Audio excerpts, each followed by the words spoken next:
মা, আজকে আমরা একটু ঘুরতে যাব। হ্যাঁ, কি বললে? তোমরা আজকে ঘুরতে যাবে? ঠিক আছে, তোমরা যদি আজকে ঘুরতে চলে যাও তাহলে বাড়ির রান্না বান্না কে করবে? হ্যাঁ, আপনি তো প্রত্যেকবারই এইসব কথা বলেন, আর রান্না বান্না করতে করতে আমার অনেক দেরি হয়ে যায়, আর আমাদের ঘুরতে যাওয়া হয় না। আমি সারাদিন খাটাখাটুনি করে আসি, এখন কি হাত পুড়িয়ে রান্না করবো নাকি? বাড়ির বউ থাকা সত্ত্বেও আমাকে এখন হাত পুড়িয়ে রান্না করতে যেতে হবে?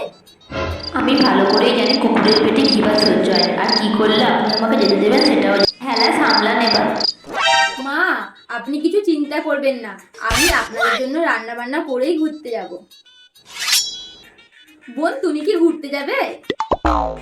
হ্যাঁ, চলো তাহলে। ঠিক আছে, তাহলে তুমি রেডি হও। ঠিক আছে, ততক্ষণ আমি রান্নাটা করে নিই। ঠিক আছে। কি বললে? তুমি এখন রান্না করতে যাবে?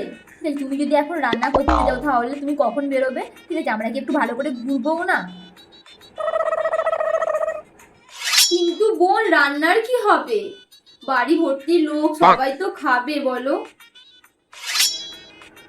বৌমা, তুমি যাও, রেডি হয়ে নাও, তোমরা ঘুরে আসো যাও।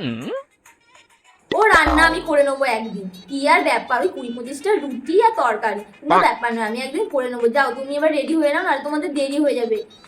ঘুরে আসো। আচ্ছা মা, তাহলে আমি রেডি হয়ে নিই। Mission successful.